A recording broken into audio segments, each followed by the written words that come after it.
With the Citi Double Cash Card, you get 1% cash back when you buy and 1% as you pay. That's like the joy of discovering the last donut. Ooh. And it has your name on it, literally, in chocolate sprinkly things. No way. Double the love with the Citi Double Cash Card. Apply now at Citi.com/doublecash. This is the Dan Batard Show with the Stugotz podcast. We've got sports for you today. Drew Brees is complaining. Drew Brees threw a really bad interception yesterday. I found myself yesterday watching Matt Ryan and being like, please be great, please be great. Oh, no, wait, you're just panic guy who, when he panics, throws to Julio Jones, no matter what. Wouldn't you? No matter. Yeah, I guess. But the Saints seem to know that. Sarah Right. Spain in with us all show today. Happy to have her here and on Highly Questionable. One of the things that we're going to do today is we're going to send Stugotz out into the street. And what time are we doing that, Mike Ryan? We're going to send him out into the street as an alter ego. It's Art Basel here in Miami. It's the biggest art extravaganza, I think, anywhere in the United States. We're hoping for more people traffic out in South Beach. It's still a little bit early, so 90 minutes from now, 11:30 a.m. Eastern, we're going to send out Phlegmbrandt. And are you going to do a live painting out there, Stugotz? Yeah, I'll do a live painting. I'm a little concerned because it's a bit hot outside for this time of year, and I'm concerned about the paint running, but we'll do our best out there. I will do a live painting out on 10th and Ocean today, yes. What's your preferred medium? My preferred what? I'm sorry, I couldn't hear you. You weren't speaking into a microphone. How do you like to paint? How do you like to, what is it? She's asking you. Acrylics. Artistic? I like acrylic painting. Yeah, it's my favorite. Did I say that right? I have no idea. Painting is what she was asking you. Just if you're an artist, what kind of artist are you? Painter, not crayons. Really what is kind of paint my specialty. Yeah, but I'll be out there with some paint today. Actually. All right. Well, anyway, so if you don't know what we're talking about, Stugotz has created this character. He will be wearing a scarf. It'll either be Fraud Monet or Phlegmbrandt or whatever other name it is, and he's going because he believes he's very good. His real artistic skill, when you ask what is his platform or what is his style, it's sales. Ah, yes. And so what he's going to do is because he believes that there is no art. There is no art to being able to see art and see something different and valuable that others see. Yeah, I think art is a scam, and so I'm going to prove it today by going out there and selling my artwork, and I think it's going to go for a lot of money. Sarah, if you're interested in any of the pieces, you should check them out before I go out there because they're going to go quickly, and I'll put one aside for you. I have a new home, yes. I have lots of walls to fill. Have you seen any of them? I would love for them to be filled with Phlegmbrandt. Have you seen any of the other work? I saw one piece of art that was an homage to his favorite football coach, Art Basel. Well, we don't know if it's that. That's left up for interpretation. It's known. The piece is simply known as art. I just call that piece art. That is correct. Guillermo, would you like to show Sarah Spain, even though we're mostly on the radio, we're also on ESPNU, would you like to show Sarah Spain so she could describe for the audience what these works are that Stugotz is going to try and sell in the streets in the middle of Art Basel using his sales techniques? This is a real bad area to try to do that. I don't think he's going to make a single sale. I don't think this is the area that people are looking for the fine art. No, this is where the suckers hang out. I'm good. This is the right place for suckers. Yes, that's art. She has seen that one. She has seen the art that she interprets as Art Basel because it's the devil in a Baylor or a B shirt. Whoa. It might not be a Baylor shirt. Listen, as I've told you a million times, art is whatever you want it to be. Yes. Okay, that B could be whatever it's like you want it to be. Mother. Yeah. Did you see that? No, I saw the previews for it, and then I started reading the reviews, and everyone seemed confused. And I'm like, no, if everyone's confused, I'm going to go ahead and sit out this artistic display. Yeah, I read a spoiler review, and that seemed intense and excessive. Right. Okay. What happens in that movie? Oh, wow. This is terrible. Okay, well, this is worse than anything I made when I was a child. Hold on a second. Wait a minute. We have now got another portrait in front of Sarah Spain, and let me explain to the audience. It's called the Rachel. All right, it's called the Rachel, and some people have interpreted there's a son in the corner, there's a house, and there seems to be a family, and 3 girls represented by the ribbons in their hair. Yes. And so it seems to be Stugotz's family, although we don't know. And then the one daughter, Rachel, seems to be the one he dropped to the side. Yeah, I did. And, she was a baby. or it can be interpreted as she's making her way back home to the family, and the family's very happy, so she's getting closer. But some people can interpret that as she is outside of the family. Yeah, that's the beauty of art. It's whatever you want it to be. It's also, maybe she's more independent than my other daughter. She's kind of flying on her own, at a younger age. Right. It's whatever you want it to be, and it's not necessarily my family. It could be any family. Right. Well, what I want to ask you guys is, where do we need to set the over-under on what qualifies as a success here for Phlegmbrandt? That's a fine. Yeah. Yes. Phlegmbrandt as he wanders the streets here. Okay, so how much are you trying to sell these bad boys for? Minimum $200 each. Oh, my God. So that's zero things That's that too you low. will sell. That's too low. That's too low, you think? You're going to sell nothing. You're going to sell nothing might unless sell the art. a listener hears that you're coming Right. outside and they just want to meet you and they give you $5 for your trash. All right, we'll see. We'll see what happens. Well, I mean, I happen to think that there'll be a larger market for because everything down here, if you want a quality piece of art down here this week, you're not spending $200. Well, It's impossible. Leonardo DiCaprio's in town. He was with his art expert, and they were looking at an $850,000 piece in Wynwood. Exactly. So I'm coming in low. I Presumably yeah. by a real artist Right. that's worth something. That's correct. So- real artist, whatever. I mean, All right. what makes them a real artist? All right, what is a success for you then? Because I believe I'm with Sarah here. I don't think there's going to be a sale of substance. Like you might get $5 for something. I'm a fan. I'm telling you right now, I'm not accepting $5. Wow. Okay. I will not accept $5. I'll totally accept $5. I'm lying. I will absolutely Mike, accept $5. what are we viewing? This is going to happen at 11:30 Eastern. Stugotz is going to be in the street, and we're going to chronicle it live as he tries to sell art. But I do feel like not only does this has the potential to not make a single dollar, it also has the potential to be terrible radio because he's not making a single dollar. Oh, it's going to be good radio because, yes, there's art, as in the piece that may or may not be Art Browse. There's art that he's going to be doing, but the real art we need to be discussing is the art of the deal. And Stugotz is a crude negotiator. That's what it is. Yes, that's right. And that's the real performance art that's going to be happening at 11:30 a.m. That's what Eastern. we're trying to Can we take bets on how many minutes into this whole endeavor he gets before he ties into charity? Well, he did Because that last time, yeah. Like the ice cream, I think when things get desperate, Yes. this is going to be, these are paintings made by sick kids. Ooh, yeah. Well, no, the money goes to No, even better. They were made by the sick kids, That would and the explain how- money yeah. goes to them. That's why they're terrible. I don't know. Like, and listen, why people should still buy them. Listen, I'm not saying I won't go That's a there. good marketing plan. That's a good plan. Yeah, but I don't want to go. I don't want to be too drastic unless I absolutely have to. You don't be. want to, but you're going to, and you're 2 minutes in and you're flailing and the bid is dying. If I have to, I'll go there. But I'm going into this thinking I might not have to go there. I might say the charity tie-in is for kids who are sick who want to be artists as they get older. Like that might be like a little tie-in there. I am torn on this because I absolutely believe in Stugotz's ability to make good radio and television. Absolutely believe in that. And I believe in Stugotz's ability to sell. I do not believe in Stugotz's ability to sell what is for sale here, which is just crap. Well, it might be crap to you. It might be beautiful to others. I mean, that's the beauty correct. of art. That's what That's art's all about, man. That's right. I'm an artist. I should know these things. I know. You don't. In so- an hour and a half. Correct. I wouldn't know. I am a layman. I am a maker of shoes, a cobbler, compared to your artistry. So I look forward to seeing what you unveil in an hour and 15 minutes on the public. But again, I want to set a number for what's a success. Because I don't want him to be able to claim success afterward unless he meets his expectations. How many pieces do we have that are done already? How many pieces? 5 pieces. So I'm doing one live. Shouldn't out there. you know that as the artist? Well, I don't know. I gave them. I said, listen, I gave Billy the keys to my warehouse, and I said, take out whatever you want. Your gallery? This is a big day. My gallery, yeah. And we have some pop-up shops coming up. But I gave Guillermo the keys. I said, bring whatever you want. So I don't know what he brought. So he brought 5. I'm going to do one live. So that's 6 total. Prime 5 from the extensive Stugotz collection. He doesn't know which 5 he brought. What's your sales quota? You need to go into this with a goal. What's a true success? Have you noticed this? And I keep asking this question, and I keep getting smoke and sabotage. But no, I was trying to figure out. So I have 6 pieces, 1 live. The live goes for a premium. That's obvious because I'm doing it for you live right out there. And I know what I'm doing. I know what I'm painting already. I'm thinking like, $1,200, north of $1,200. Okay, so that's the quota. You're out of your mind. I'm not saying I'm going to get there, but that's what I'm aiming for. All right, I will say a success is $500. If you get $500, it would be a wild success. Now, I need to know the rules here. Am I putting that in my own pocket? Sarah, you're underestimating listeners in the Miami area who will just come who here wanna and just Stugotz? that art. Somebody's going to want art. Right. Somebody's going to want that. It has nothing to do with Stugotz. It has to do with the arts. Like, I do think he could get some money. I just don't think he could get much money. Well, that's not cheating. Some artists go their entire lives with no one buying any of their works, and then when they die, they become this ultra famous artist. Fame is what sells pieces. And Right. Stugotz is famous. Or death. So maybe Stugotz, if things Maybe really we can combine those things at 11:30. things really start to go wrong.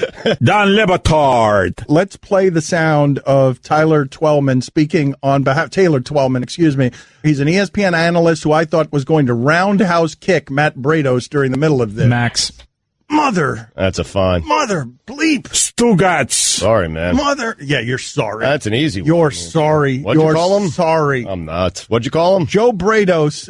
He was sitting there next to Tyler Twellman. Let's go to the sound. This is the Dan Batard Show with the Stugotz on ESPN Radio. So last night's game, the Atlanta Falcons beat the New Orleans Saints 20-17 in a game that had a lot of crud in it. And was an important game because if Atlanta loses it, they would have been in some trouble. And the game ends weirdly with Sean Payton running out onto the field and the referee throwing a flag that shouldn't be thrown in that situation. The game should not end with a referee throwing a flag up in the air. That's not how a game of football where people are giving their spines and spleens to this thing should end, with an old guy throwing a flag in the air against another old guy, neither of which ever have to do anything in the way of violence. But Drew Brees, how weird was that for you to see? The game has become so precise, and these guys have gotten so good at throwing to receivers that are not in any human way open. Like they're throwing into these windows that it looks like Drew Brees is making a terrible decision, but he makes that throw all the time into tight spaces. And this ridiculous pterodactyl who plays for the Falcons at linebacker just jumped up and surprised him with the athleticism. But what I wanted to ask you is, were you surprised, Sarah, the way I am, anytime Tom Brady throws an interception where you're like, whoa, I don't recognize that. That's so weird to see Drew Brees throw an interception in the end zone. Yeah, it's not quite the Aaron Rodgers thing where you're like, whoa. What, did he black out for a minute there? He never does that. Right. But especially, I think it is his first red zone interception of the season. This is the guy that you usually trust in situations like that, especially when you're watching the Falcons on the other end make the kind of mistakes that deserve to lose. When Matt Ryan has 3 picks, you presume that Drew Brees is going to be safe enough to just avoid. How about Quinn at the end? Quinn is so, like, Quinn's own fear of what he would do in that situation forced him to put New Orleans in a position where he's like, I don't want 3rd and 11. I want you to be in 4th and short because I know I would kick the field goal in that situation. And Payton's like, really? All right, quarterback sneak. More downs for my guy? Right. And but Quinn's like, that always fascinating to me when these guys who are demanding the strength from others do stuff like that, where he's not, all he was doing there was motivated by his own fear. 4th and short there, I kicked the field goal for the tie. So that's what Peyton's going to do, right? We got him off the field, and Peyton's like, no, I'm going to sneak it here, and then I'm going to keep the ball, and then he gets rewarded at the end anyway. It was interesting, right? Quinn gets rewarded for his cowardice. Right, for his cowardice. Exactly right. I have so much confidence in Brees in that spot. I thought the game was over. I really did. I'm like, all right, this game's over. Drew Brees is going to get it done. But I was surprised to see that. I think Quinn knows that the moment that the offense stayed on the field on 4th and short, I feel like I don't know which coach was more horrified in the moment. Quinn, when he saw Seattle or that New Orleans was keeping its people on the field and was just going to keep the ball for the rest of the game, or Sean Payton when he realized, oh my God, that flag my guys have been fighting all game. All of them have been leaving the field injured. We are totally depleted, and look how the game ends with me not being able to be disciplined. And always asking the discipline, like the look on his face of recognition where he's like, oh my God, I just lost the game. Well, and then later when he says he doesn't remember making the choking symbol. Ridiculous. Do you think he really didn't remember? Like it was one of those where he was so enraged, and that's what the guy said. I think the competes came out, that he was so enraged that's why I did it. Or do you think he didn't have any good answer for it? And so by saying he doesn't remember. I think he had no good answer. He doesn't have to acknowledge and well, what do you think, Sarah? You think he doesn't remember doing that? No, that's a good. I like exploring that conversational space, though. There's a possibility. What do you do once? Let's do it this way. Stugotz, you've made the choke gesture to, for those of you who don't know, Devontae Freeman ran out of bounds. He ran past Sean Payton, and Sean Payton seemed to tell him choke, pointing to his, or holding his neck and yelling choke. I don't know whether he was talking about the Super Bowl last year. Well, I mean, what else would he be? Yes. I mean, that's I don't know whether something happened in the game that you guys are going to choke because you're down 17-10. You're not going to win this game. People have been doing that to the Falcons since they lost that Super Bowl. Regardless, the idea, signs, what do you do next? You've been caught doing that on camera. Now what? I guess I say I don't remember, but I definitely remember doing it. Like I'm interested in exploring whether or not he remembers. You could be in a place of rage where maybe you do something like that and you don't remember it, but man, I find it hard to believe in that spot where he was up at the time, right? Where he was that, like, enraged where he doesn't remember it. No, but it does. Sarah's point's a good one because it does neuter the way we can talk about it if we don't have sound from him explaining it. Like, he can add fuel to our content fire if he were to say anything, really. Anything other than I don't remember. Right, he could even say the best apology possible, and we're still going to talk about it much more than if he literally just says, it's honestly a trick out of the book of some of the people at the highest level of our country. If you just say it never happened or you don't remember it, I do not recall. Well, he said, do not recall he not making only the said I don't gesture. remember. He left the press conference. No, I know. At that moment. But then we're left with discussing whether or not you believe him when he says he doesn't remember. Right, which is potentially better than discussing whether or not he nailed the apology or owned up to it in a way that we think is sufficient. Or lost the game at the end because he was a dope. Because no one on the field was more out of control than the coach of the Saints who's demanding discipline of everybody else. Because I guess what's worse, implying that you were so angry that you were unable to control yourself, or implying that you were in full control and decided to make the choke symbol at the opposing team. Listen to what I'm telling you. The best decision Sean Payton made all of last night was saying he didn't remember that.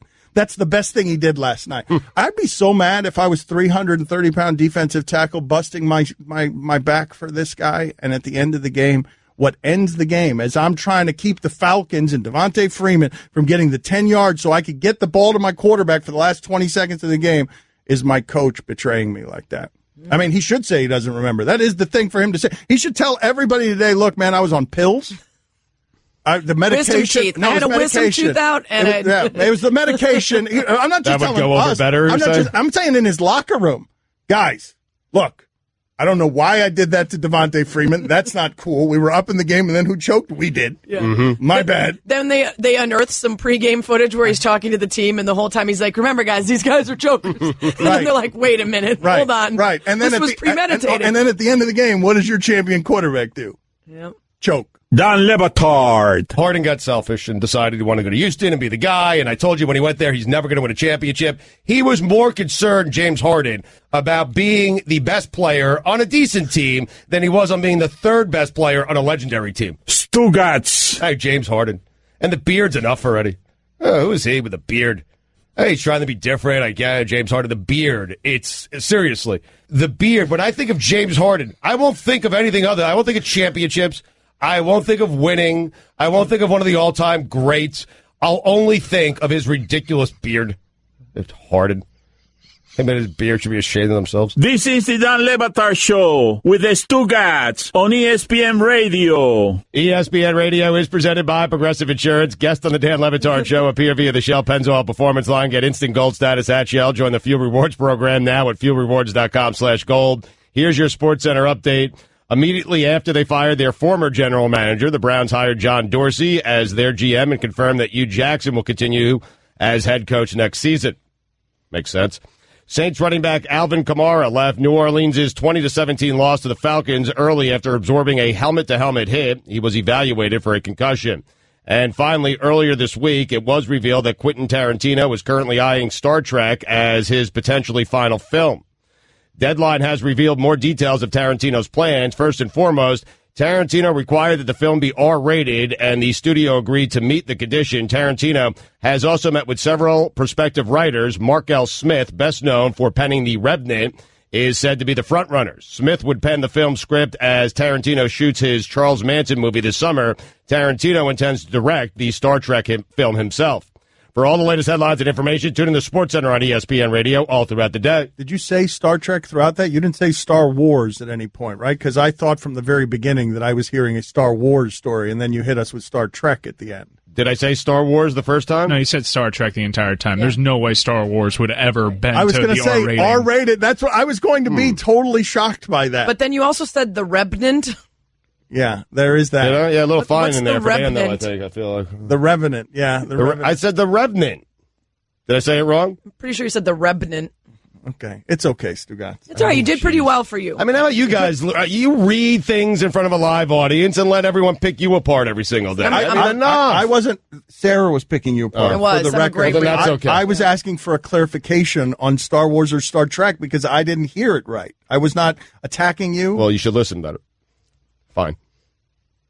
Either way, it's pretty incredible, right? Oh my goodness. That Quentin Tarantino's final film would be a Star Trek movie. Yes, but it would be you would acknowledge that it would be even more incredible if it was a Star Wars movie. I'd have so many more questions.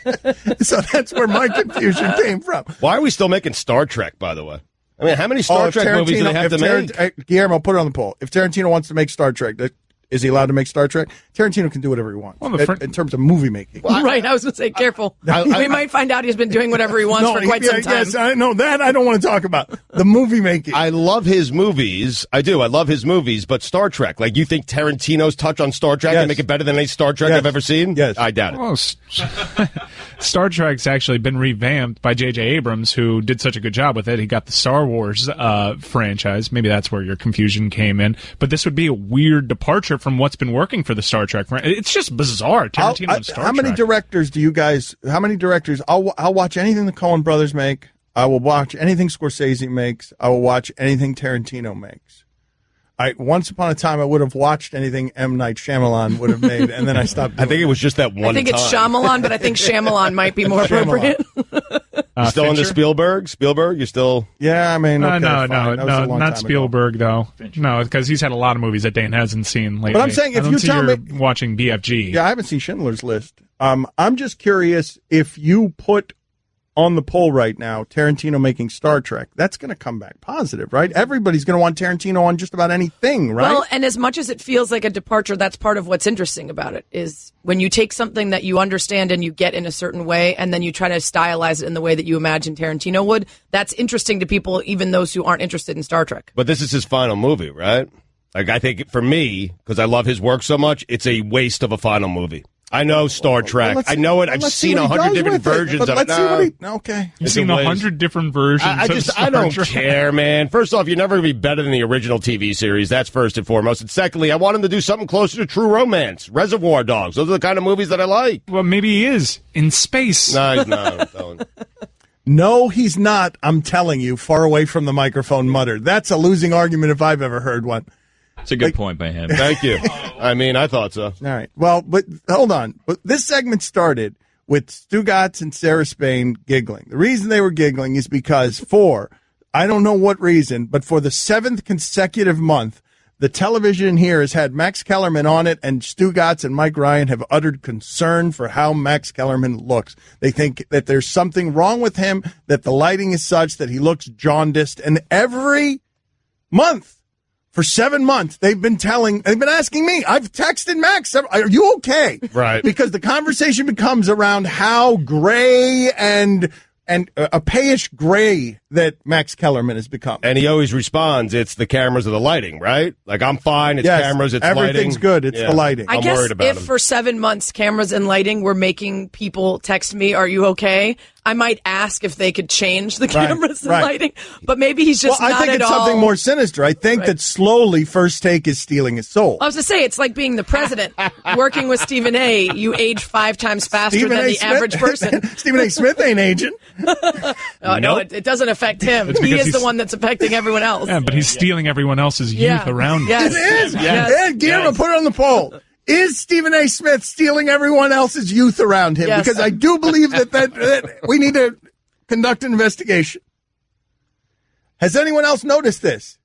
Well, how's Molly doing? Like, we need to check in on Molly. Lighting seems to be fine on Molly. Yeah. I think we need to find wherever FS1 is and see how Skip's doing. Does he look better than he did? Is he slowly regenerating? Before and after This pictures. is a good point. Right. This is a good point. Is he slowly, like the octopus when it loses a limb? Is Skip Bayless getting stronger? Where would I find that? That was the joke. Yeah. That was the Need joke. to find FS1 and then once we do, and then joke. That was the joke. But then, heavy-handed. That was. I just wanted to hammer it home, you know? Does have a fresh coat on lately. A Bayless? Yeah. Do you think it's lacquered? Yes. Do you think like it's an actual fresh coat of paint that they put on Skip Bayless? Yeah. A roller. Yeah, they come in with a roller like get Max one of those. A strawberry blonde orange roller. Get Max one of those. Get the one Skip left behind.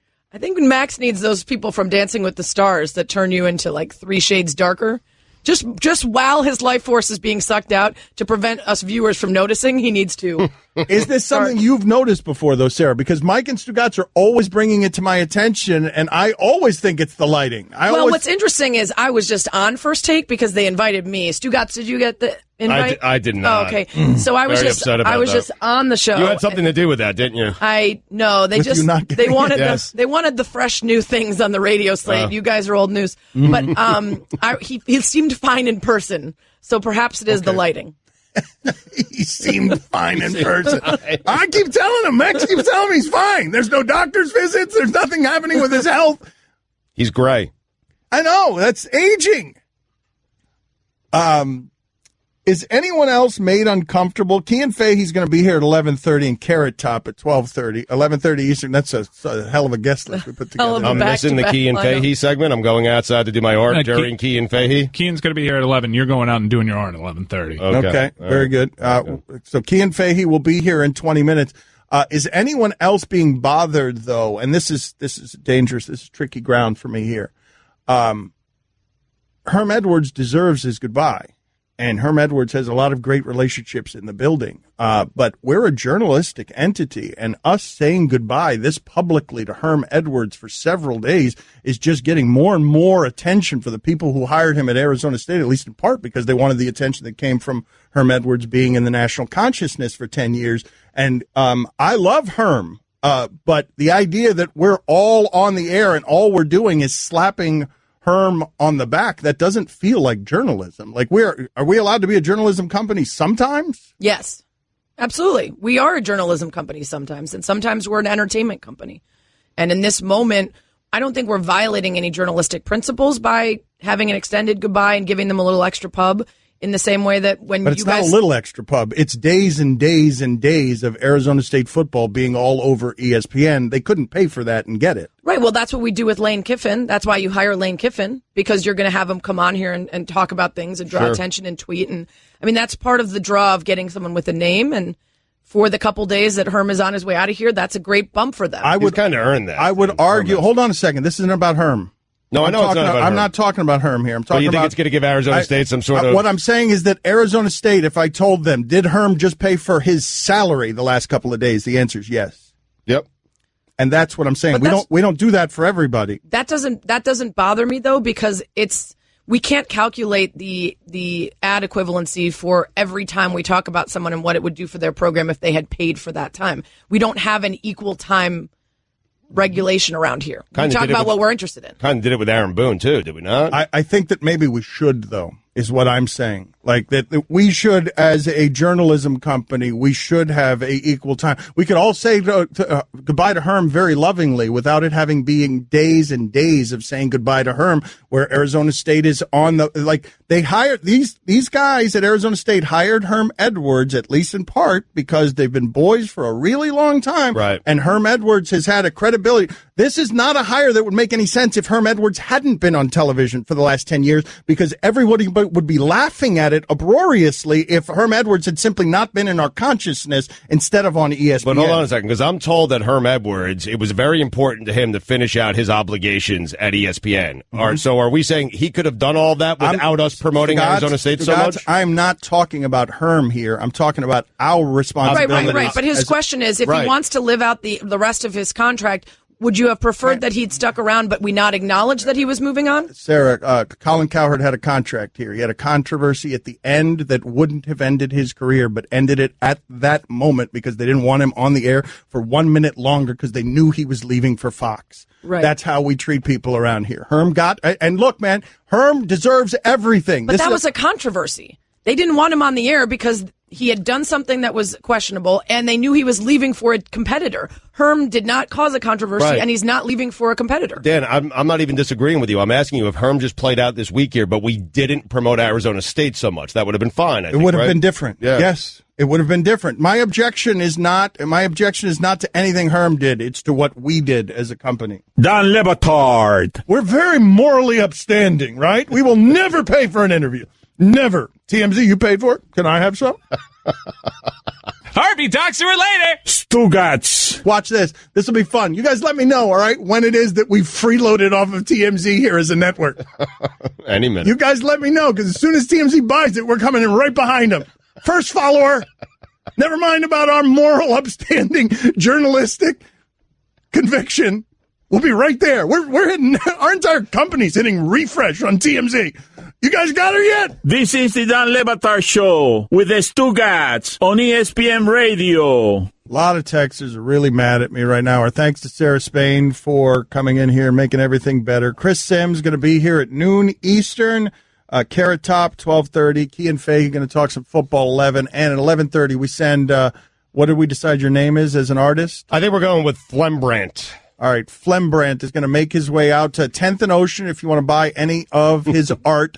It is Art Basel in Miami, the biggest celebration of art anywhere in the United States. I mean, I gave Guillermo the keys to the gallery. I didn't realize he pulled out some of my favorite pieces, like the really good stuff. The Rachel, the art, the emptiness. There's a lot of great stuff I'll be selling out there. 10th and Ocean, 11:30. What is the emptiness? This is a new one to the catalog. You fill it in however you want to fill it in, and you see whatever it is that you want to see. It's an empty canvas. And you called it emptiness? Yeah. It's very deep. Well, I mean, listen. I think that might be your best sale. Try to make people think. People are mad at me about the Herm stuff, and I imagine I probably got in trouble here, too. People are writing in about tone issues, not loud and angry. Everybody likes Herm. I like him, too. That's not my point. I did the same thing to Calipari. It doesn't feel right when we give our entire network over to somebody who's doing recruiting. Like, I get it if somebody's selling a book. If it's a professional, it's the college stuff that bothers me. Like, we are giving this advertising advantage. Arizona State has been a nowhere program for a long time. It's why they made this hire. They don't want to be a nowhere program anymore. Right. And so they make this hire of this 63-year-old grandpa that everyone loves. Everyone in our network loves him, and I love him too. But that's not my point. My point is just about giving these schools recruiting advantages. Like, basically, you can hire Louis Riddick now to be your AD or your You'd like to be a GM. Right. But I'm saying you could hire somebody who's on on our network, and you're going to get days of advertising for your program if you hire somebody who's been a long-time person at our network. And when we're running around here being a journalism entity, a lot of the time, I do think at least pointing out that conflict of interest is worth observing.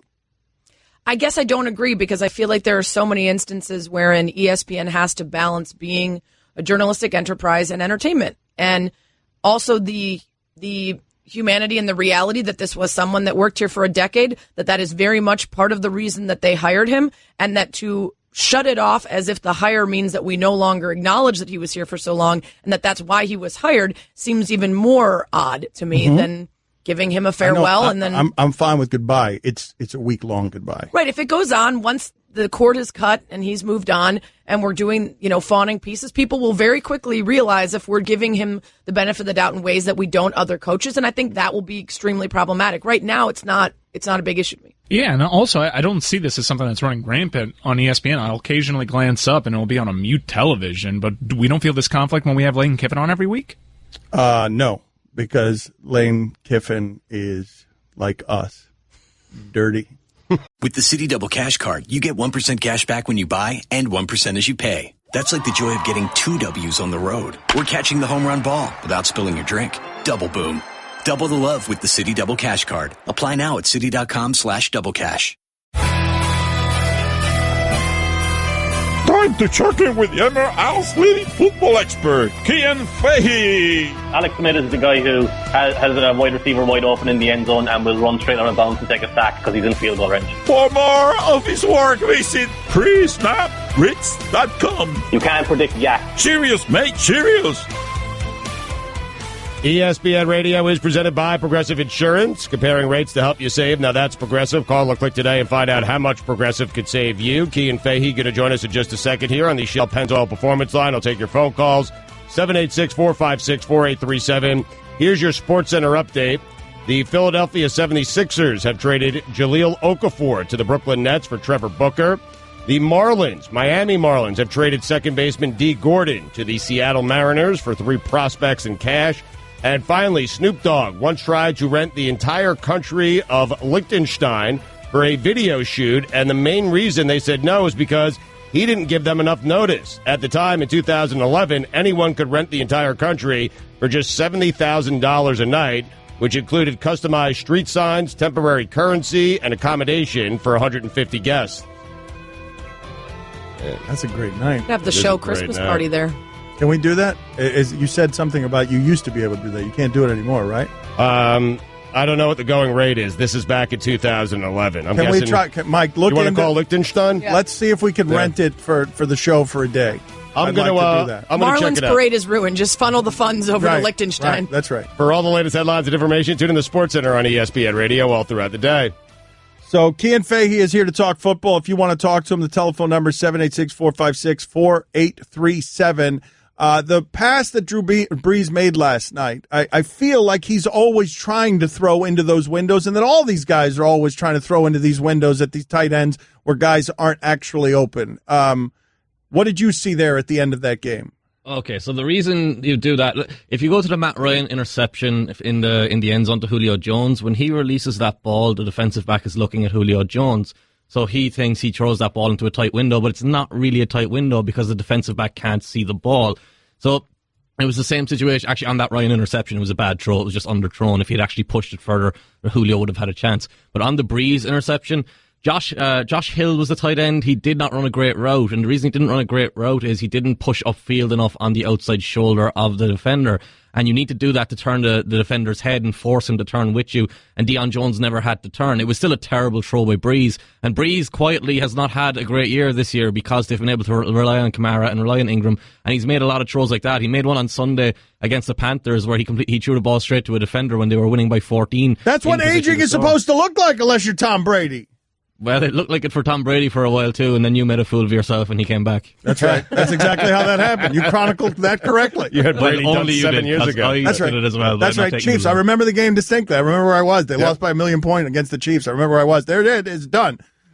What's it been? 7 championships since then? Multiple Super Bowls, multiple MVPs. Since then. He's in the conversation again this year. Yep, good call. Cian, what's the difference between Matt Ryan this season and Matt Ryan a year ago?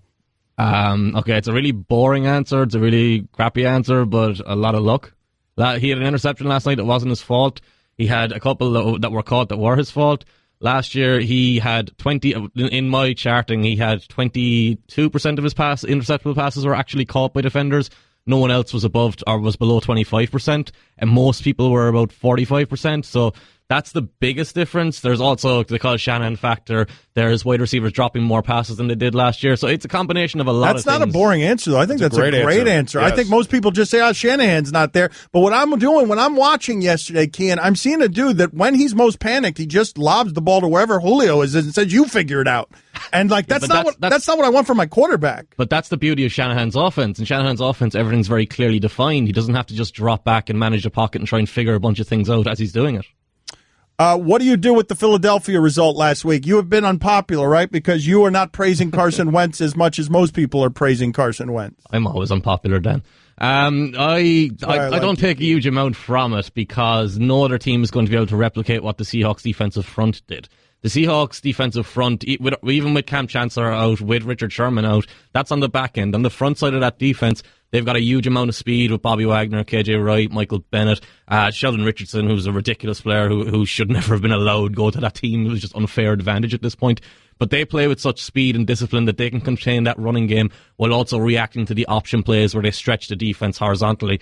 Maybe the Minnesota Vikings will be able to do it. Maybe the Rams might have a chance of doing it, but they're very inconsistent. You need to get them on a good day. But besides the Seahawks and the Vikings, it's hard to think of anyone else replicating that and putting the Eagles in a position where the quarterback has to play in uncomfortable situations. All right, be honest here, because remember, you're talking to me. So just pretend you're just talking to me, and I don't care about these things. You are in your living room watching the Eagles lose, watching Wentz not playing so well, and you are cheering that, right? I'm pretty sure I was in a bar with a mean that day, so I wasn't even watching it. But you were happy when you saw the result and saw that he didn't play well, right? No, I don't care, man. I don't care. I'm going to get crap from people no matter what. Am I allowed to say that on the radio? Either way. I'm going to get stuff from people either way, because if Russell Wilson has a great game, there's people who think I hate Russell Wilson as well, so it's the same to me. I mean, we know that you hate Wentz, so that's why it's different. Okay, so Goff and the Rams. Exactly. What are you seeing from Goff? What's the biggest difference in his game this year from last year that's allowing him to be more successful? Well, he's taken a step forward. He was like... all the criticism he got as a rookie, and you can, like, it wasn't me, it was I was criticizing him, but there was loads of people criticizing him. He deserved all of that. Like, there were literally plays where he threw the ball and it kind of dribbled forward. It wasn't anywhere near a wide open receiver. This year he's taken a big step. He's gone from being maybe the worst, well, actually, there's no maybe about it. He was the worst quarterback in the league last year. Him and Blake Bortles were down there together, and with Tom Savage when he played as well. He's jumped up to probably the 20th, 19th, 18th, around that area.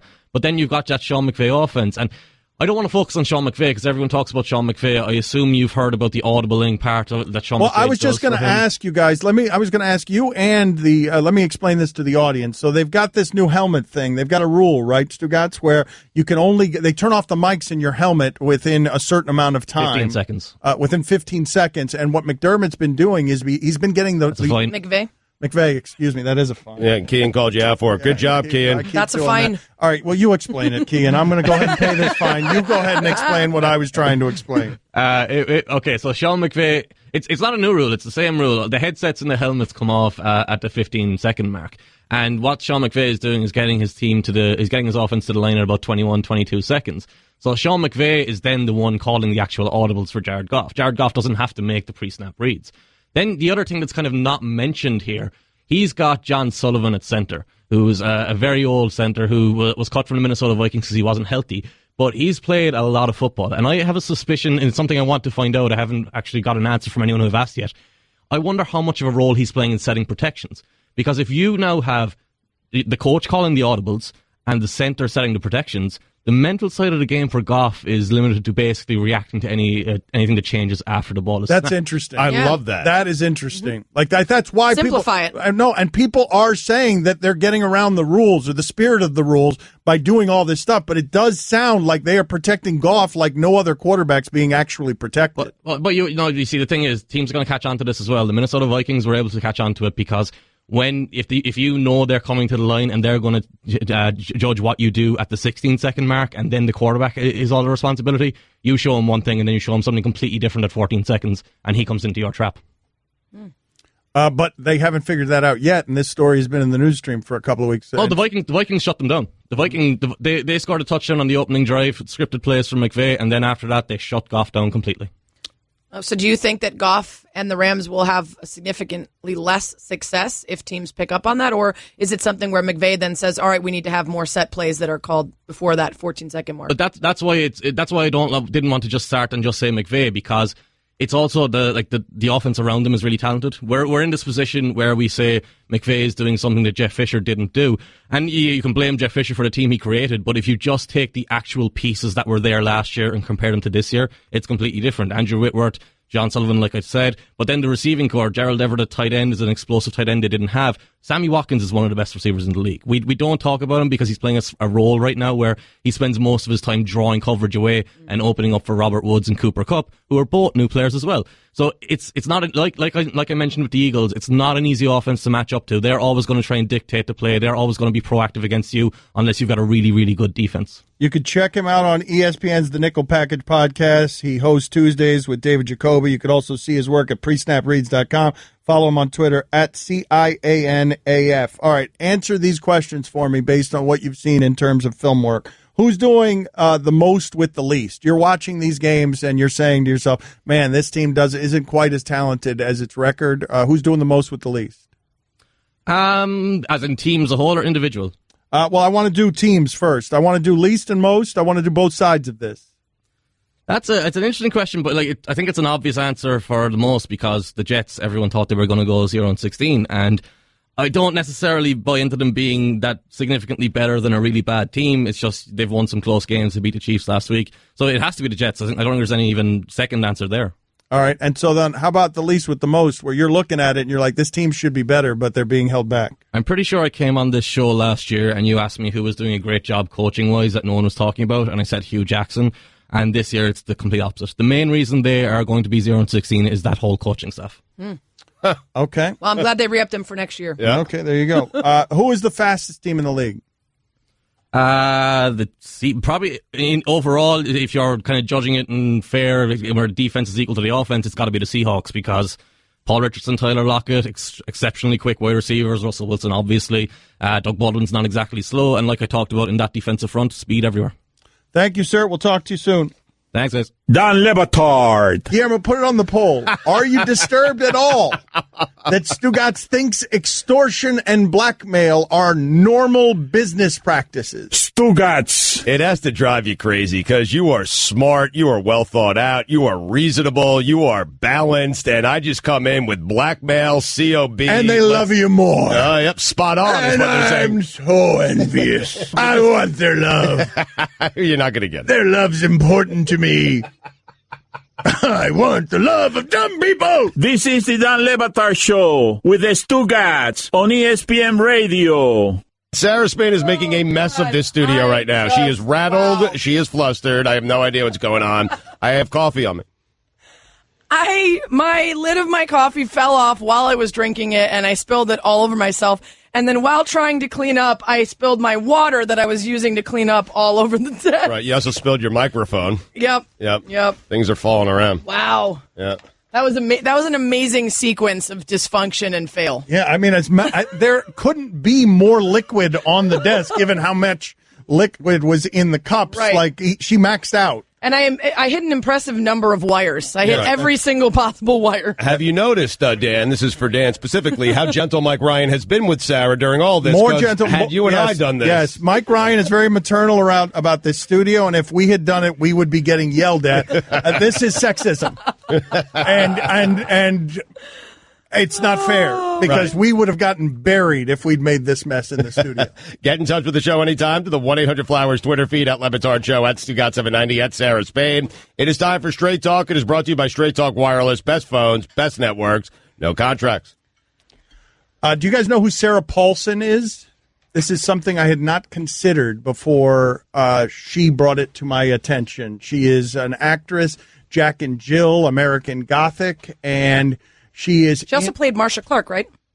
Did she play Marcia Clark in the OJ? Yeah. And she's got an unusual relationship in that she is 42 years old and she is dating another woman who is 74.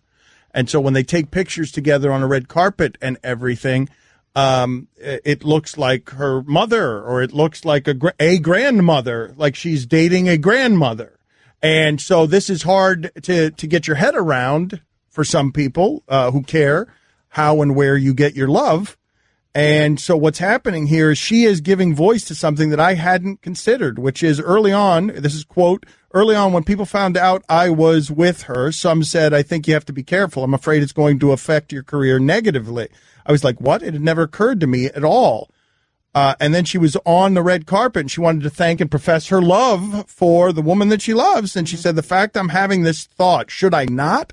I thought to myself, should I not say that I love her? And then I said, why would I not? The fact that I'm having this thought is wrong. But I had a moment of societal concern, wondering if maybe people who didn't know that about me would be like, wait, what? But then, I did it anyway. My life choices are unconventional. I'm with a much older person, and people find that totally fascinating and odd. And to me, it's the least interesting thing about me. But I do feel a bit unconventional.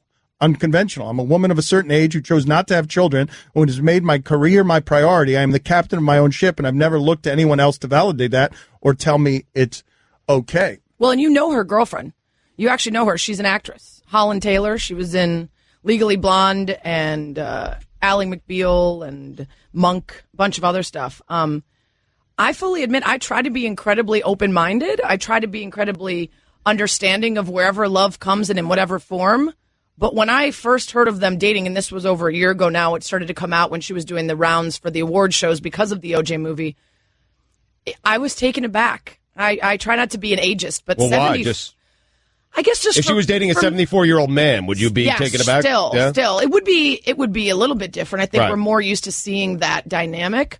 For me personally, I've just never been into people that are much, much older than me. I think we're all surprised when Hugh Jackman is dating a woman who's older, or married to a woman, and professes his love so profoundly. What it makes me do, I don't know if this is fair or not, but what it makes me wonder is, well, what was going on in your childhood with your parents that you're looking for? Interesting. That you're looking for a figure that makes you feel loved, that is that much older. I think there's also a big difference between a 25-year-old and a 50-year-old, and then 40s and 70s, because 70s is quite old. as a sexual being, I don't really know much about women in their 70s and how much they want to get it. I love 70 years right. old. That is not the sexual prime for anybody. No, I mean, you hear about men like, is it Tony Randall who had kids in his 80s or 90s? I mean, they're still obviously into it. Hugh Hefner, at least occasionally, was still getting it in. But I'm just interested how the average 70-year-old woman, how interested is she in that? And 40 is not old. That's, for some women, sort of your sexual prime. Late 30s, early 40s is a woman's sexual prime by average. That's interesting to me, the dynamic of wanting to be with and the interaction with someone in her 70s. You'd never know that with my wife. That is Straight Talk. It is brought to you by Straight Talk Wireless. It wasn't Straight Talk. What do you mean? It was the opposite of Straight Well, I mean, Talk. she's in her young 40s. That was the joke. Yeah. Straight Talk Wireless is brought to you by Straight Talk Wireless. Nationwide coverage on America's largest and most dependable 4G LTE network. All right, we don't know where this is going to go exactly, but Stugotz is headed outside. We have got Art Basel here. It is the biggest celebration of art in the United States. Everybody's here. Kanye's here. Leonardo DiCaprio, Wu-Tang. It's a zoo. I'm here. Lil Wayne and Drake. Yeah, everybody is here in Miami, and Stugotz is going to take advantage of this, the art of the deal. What are we settling on here? Stugotz is going to go outside, Ocean and 10th. He has created this art character, Phlegmbrandt, Fraud Monet. Yep. Which name do you like better? Stucasso. She likes Stucasso the best. So he's going to go outside. You like Fraud Monet, don't you? I like Fraud Monet, but Phlegmbrandt is pretty good, too. So he's going to go outside, and he's going to try and sell art. We are going to check in with him on the street. There are 5 paintings. They're allegedly by Phlegmbrandt, but they're actually by Billy. I think we've revealed that in some way or the other. That's okay. What are you talking about? Okay. So anyways, we're going to do all that. There is a live painting, though. Yes, a live painting. Is that done with only phlegm as your art? I am going to dip my brush into, a bowl of phlegm. Oh, look, if you're looking at ESPNU right now, art is up. Art is up on 10th and Ocean. It is being displayed. Art Basel is fully functioning. And a line is forming, people, so I'm telling you, if you want some of this art, get out there, get there now. Yes. There does appear to be a line out there on 10th and Ocean. Is that a Venn diagram of people who like art and people who would buy Stugotz's? All right, it here we shouldn't be go. Connecting in the middle. We are going to find out together whether Stugotz can sell anything. Art Basel. Artist Stugotz next. Dan le Batard. Texture writes in, Stugotz looks homeless today. If I saw him walking down Ocean Drive, I would give him $5. Stugotz. Thank you. This is the Dan le Batard Show with the Stugotz on ESPN Radio. ESPN Radio is presented by Progressive Insurance. Guests on the Dan le Batard Show appear via the Shell Pennzoil Performance Line. And now your SportsCenter update. The Philadelphia 76ers have traded Jahlil Okafor to the Brooklyn Nets for Trevor Booker. I'm sorry, Sarah. Look behind you on the camera behind you of Stugotz wearing a scarf and a... It looks good, actually. He does. He looks like an artist. He's surrounded by people. There are people in the street. I'm sorry to interrupt you. He just looks like a French artist. Other than the jeans, he's really selling it. Yeah. Okay. He's negotiating. Oh, he's making moves. We'll check in with him in a second. Oh, boy. Miami Marlins have traded second baseman Dee Gordon to the Seattle Mariners for 3 prospects and cash. And finally, U.S. beef cattle have ballooned in size, experts say restaurants, grocery stores, and meat processors have had to get creative in how they slice and dice them up. Increasingly, that means thinner steaks, as well as more scrap meat and quote-unquote alternative cuts designed to make the most of a bigger animal. The cattle industry argues that it provides cheaper and more plentiful beef from fewer cattle. But there's emerging evidence that Americans dislike the changes to their steaks, and that could hurt the beef sector in the long run. For all the latest headlines and information, tune into SportsCenter on ESPN Radio all throughout the day. Our thanks to Sarah Spain for making everything around here better on this Friday. We like to have a little more fun than usual on Fridays. So Stugotz is now on the corner of 10th and Ocean. He has got his art display up. He is surrounded by people, all of whom I believe work for us. Yes, those are all employees. Okay, those are all people who work for us. They're on the phone. They're moving around diligently. Let's check in with Stugotz now. Stugotz, what kind of report can you give us from the corner of 10th and Ocean where you are being Phlegmbrandt and you are trying to sell some of your art because you believe art is a crock? Well, these are some of my finest pieces, and it is it's a little warm down here for December, so some of these things are starting to bleed a little bit. Well, I'm a little concerned about that, which brings down the value, of course. So here's the deal. The crowd is starting to form right now, and there are people coming around. I know you can't really see them from where you are right out there, but I promise you that people have driven by. They want the art, and someone has already made an offer on the art. and someone has also made an offer on the Rachel. So I will keep you posted. What offer? What was the offer? Be specific. We missed offers being made? What do you mean? I don't want to reveal too much, but I will. Okay, so I'll just give you the offer. The offer that was made for Art, okay, was $50. That gentleman is coming back here in a couple of minutes, and what I told him was, hey, hopefully it's still here when you get back here. But he has made a $50 offer on Art, and someone has made a $25 offer on Rachel. So right now, at the very least, I got $75, and someone just drove by and they waved to me. So they're fans of the show, and they're going to get a piece of Art. They just don't know that they're paying for it. Yeah. Okay, all right. Stugotz, which one is the Rachel? Is that the two circles? It's the house. The Rachel. Oh, is the house. Yeah, Right. Yeah, that's the house where it's me, my wife, and my other daughter holding hands, and Rachel, because she's earned this, she's just kind of off to the side. She's not a good girl. So wait a minute, that's up for interpretation. That's not what you were doing. That's the way you interpret it. That's how I interpret it. But of course, Art is in the eye of the beholder, and so you can interpret it however you want. I mean, I'm not going to tell you how to interpret it. That's just what I had. That's what I was thinking when I actually put that piece together. All right. Can I talk to Billy for a second, real quick? Billy's there. He's handling things. Okay. I want to talk to Billy for just a second. Do you mind that? Do you mind? No, I don't mind it at all. Billy, they would like to talk to you. I'd like to sell my Art. So how do you want to do this? I'm going to just for a second. Just for a second, I want to talk to Guillermo. All right, hold on. Guillermo, all right, hold on a second.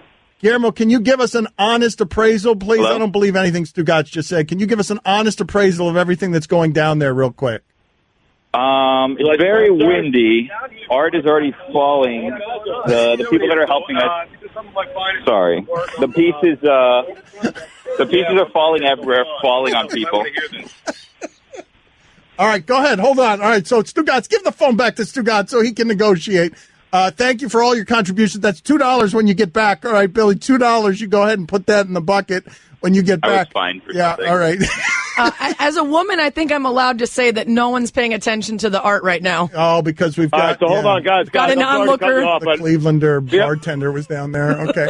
No. We have a line that's starting to form right now, and momentum is really gaining here. So I have a gentleman. What is your name, sir? My name's Brendan. All right, so we have Brendan here, and Brendan is checking out the exhibit right now as we speak. Is there a particular... It is a phenomenal. I appreciate that. Some of my finest work. Is there a particular piece here that might interest you? It is Art Basel week, and I promise you, whatever I'm selling these for, you're not going to find art as good as this for as cheap as this anywhere on the beach. Okay?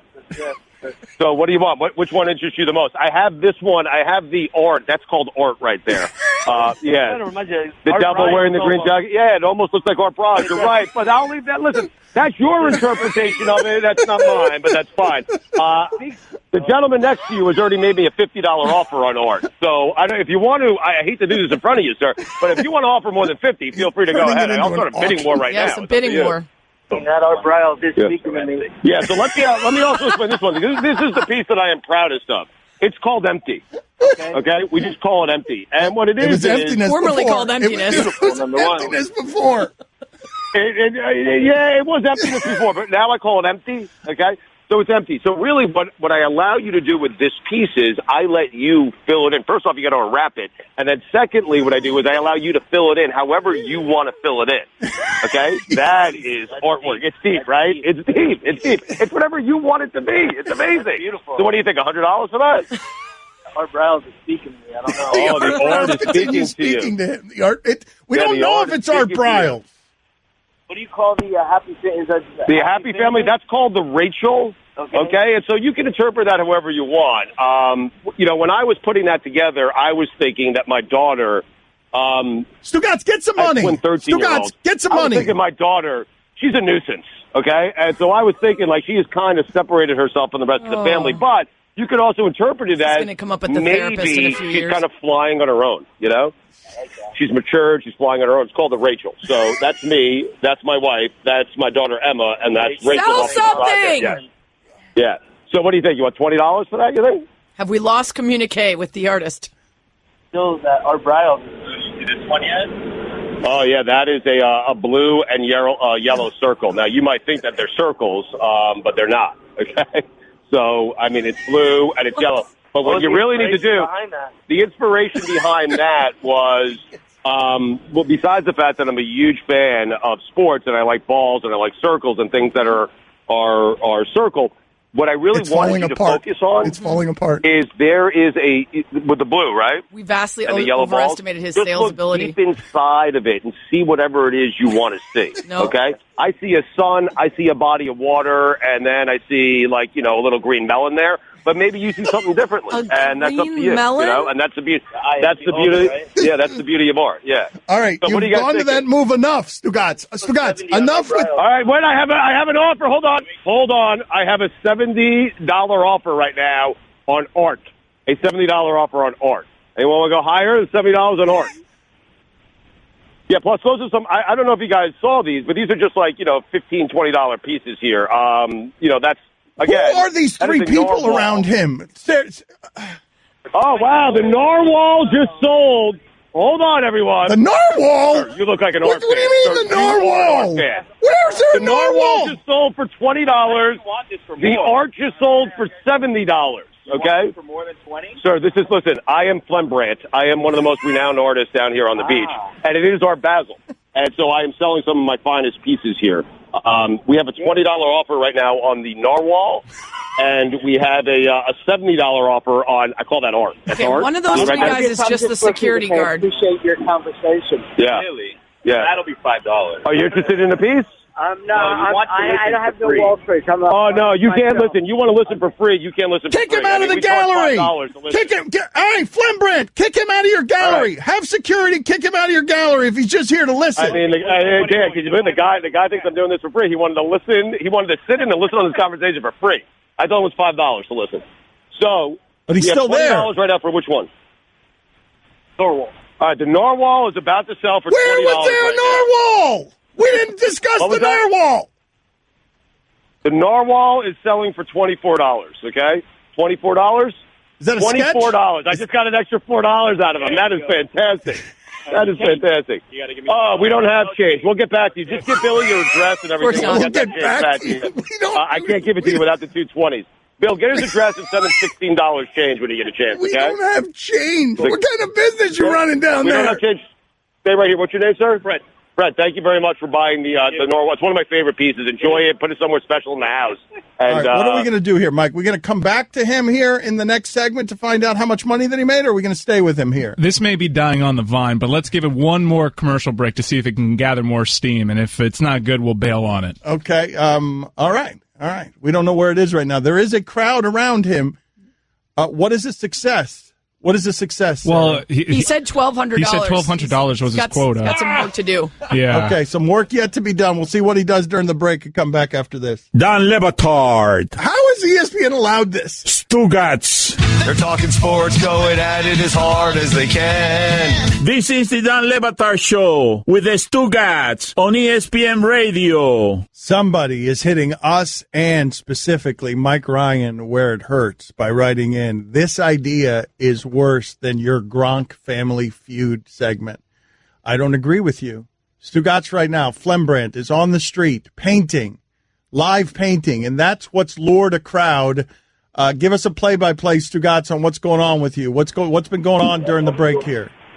I just am putting the finishing touches on my live painting here. It is it's a zero next to a sack. I call it the J.J. Watt. And so I'm just putting the final touches on that. And then I might get into, if we have some time here, I might do what I call the KD. It's just an easy pass. So I'm working on that one as well. But Dan, this is very exciting because there's a big crowd forming here. And I have a $120 bid right now for art. I also have bids on some of the other pieces as well. So there are a bunch of people out here. This is fantastic. They're realizing that they're not going to get art this good anywhere on the beach this week, and they're getting it from a renowned artist, Stugotz. So here's the deal. We have $220 bids. No, we're together. Oh, you guys are together. 120. Okay, so we have a $100 bid and a $120 bid on art. Do you want to go higher than 120? Higher. He's going higher than 120. How much higher than 120? We have a $140 bid on art. $150 on art. $200 on art. We have $200 on art. Do I hear 210? $300. Oh my God. Wow. Here we go. For art. Hey. For Exceeded art. my expectations already. I told you. $350 for Art. $350 right now. This girl's just taking photos. She has no idea what's happening. Well, one of the guys who's bid is now questioning whether the guy who just bid $350 has enough money to pay for it. You take credit cards, Stu? $360 we just got offered for Art. $370. $400 Oh, for for the love Art. of God, this has turned into a total insanity. $420 for Art. $450 for Art. We underestimated him. Stu, do you take credit card? $450, $460 for Art. And I'm telling you, if we put that on, if we auction that off to the audience, we'd get $20,000 for it. I'm not even kidding you. We might. I'm not even kidding Listen, you. Dan is up. I'm talking to Dan right now, and he's right. He's with Sarah Spain, and he's saying if we put this out to the audience on Twitter, someone would offer like $20,000 for this. I'm not saying you guys have to do that, but someone would. They gotta be here. Okay, I know, but I'm just saying. So what's the last offer right now? $465. All right, so we're at $465. We're up to $470. Stugotz, you got COB at the end of this segment. You got nothing. You got to close up the business. You got 4 minutes to finish this up. Where are we at? You got 4 minutes. $535 for Art. Stu, you got $500. I gotta be honest with you, it's a steal. I mean, I'm giving it away. I am giving Art away. Stu, do you think you can get anybody up to $1,000 in the next 4 minutes? Would it be possible? Listen, here's the deal, guys. Okay, we'll give that to you for $5. The buy it now price. Here's the deal. I will let you guys. If someone here has $1,000, not only will I give you Art, I will throw in Rachel. I will throw in the J.J. Watt. I will throw in Empty. I will throw these things in. I'm giving them all away for one. For $1,000. All right. J.J. Watt is sold for $100. Forget it. All right. No, Bill. I'm going to take care of this. JJ, and you're still in on the Art. He's selling things twice. Okay, what's the brand Yes, of Art? of course he is. $535 on Art. Maybe we can just get a mimeograph of the J.J. Watt. $540 on Art. Stugotz. What'd you say, Dan? Do you have another canvas down there? You could draw another Art real quick, and you could sell that. And you could double your profits if you've got another canvas down there. Listen to me. Here's what I'll do, okay? You guys both clearly want Art, and I understand that. What I'm going to do, Make another Art? I'm going to make another Art live for you here. So, but we need to establish a price. Make it out of empty.